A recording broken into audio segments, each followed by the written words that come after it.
In the first 5%, you need to quickly establish who and what the audience really cares about.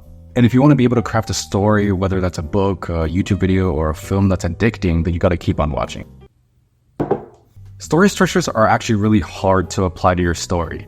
Visually, it just doesn't make sense for each part to be equal because they shouldn't be. Like, the intro shouldn't be as long as the climax.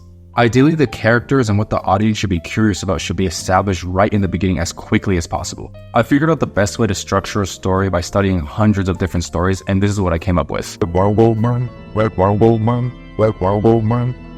up to 20% is where the inciting incident happens.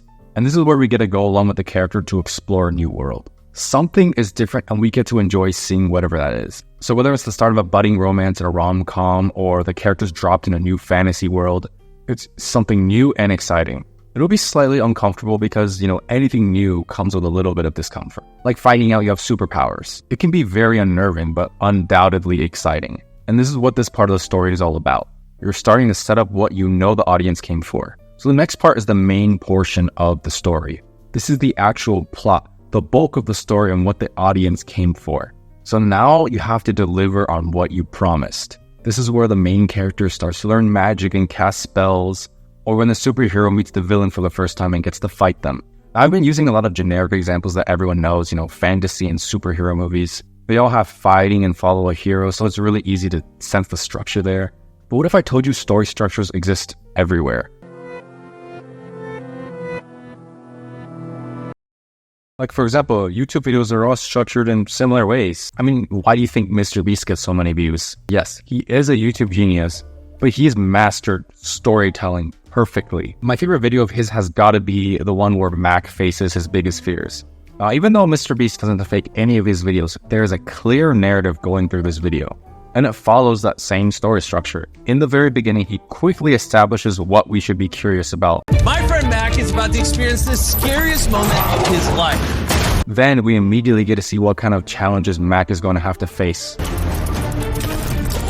It isn't too challenging for Mac in the first few ones, and then it starts to ramp up and we get to see what we came here for. Mr. Beast's amazing set designs and challenges that he comes up with. And this storyline goes even further because this is a redemption arc for Mac after he lost the last one, losing him a couple $100,000. Now, you might think this is all intuitive or like I'm overthinking or something like that. Let me show you why this is actually so important. The main portion of the video doesn't actually work as well without the structure set up in the very beginning. Because in the beginning, we get to see a reason why we should care about this character, which is Mac.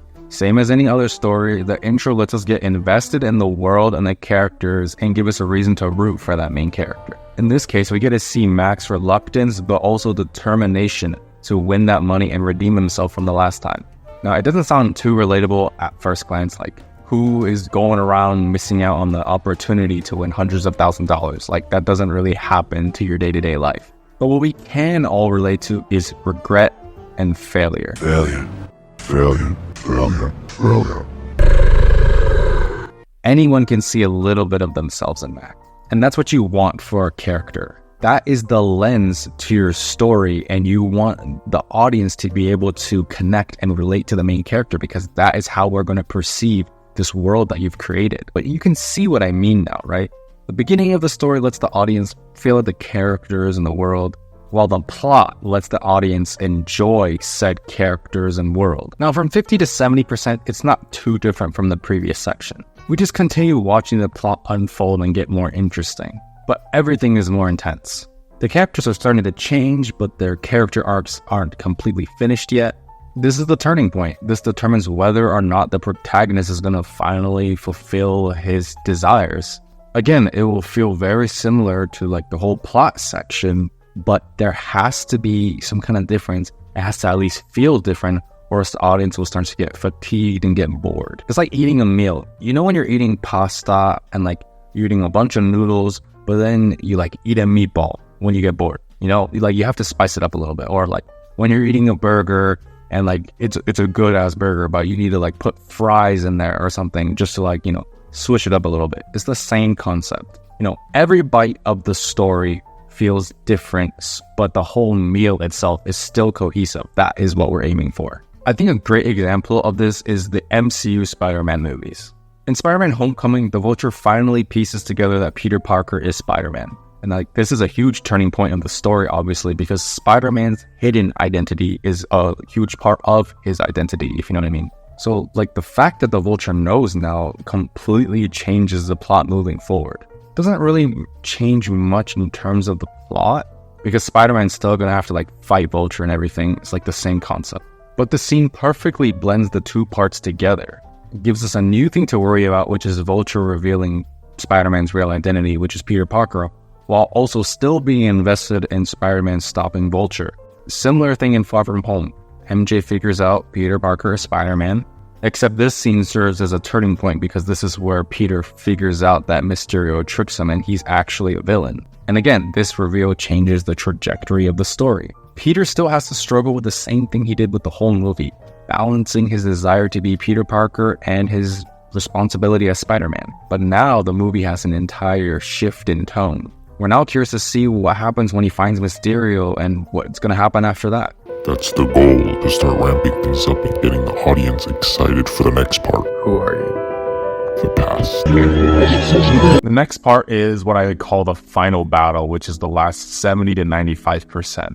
Everything that has been built up should be paid off now. This is the climax. This is what everybody's been waiting for. And this is called the final battle because that's literally what it is. In an action movie, it's literally the final battle between the main hero and the main villain. And we see this in every genre with any element of action. And if there isn't physical fighting, it'll be a different kind of battle. It could be, if it was a music movie, it would be the final dance competition. Whatever it is the culmination of all the hard work and all the lessons learned that the hero had to go through. And this is everything bundled together for the last final performance. There's many ways to go about this, but I think the most important thing is to have fun, as cheesy as it sounds. I mean, this is the most fun part for any writer or creator, isn't it? This is probably what you thought of when you first came up with the idea. And if you're having fun, the audience is probably having fun too. Show something that hasn't been done before. Don't play it safe, please. Make them fight in a really visually interesting location. Lean into the gimmicks that might bring. Just have fun. Just get out of your element. You want from me?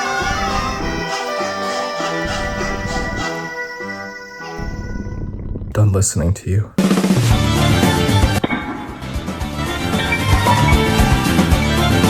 The last 5% should leave the audience satisfied. So if you were satisfied at all, leave a like and watch the next one.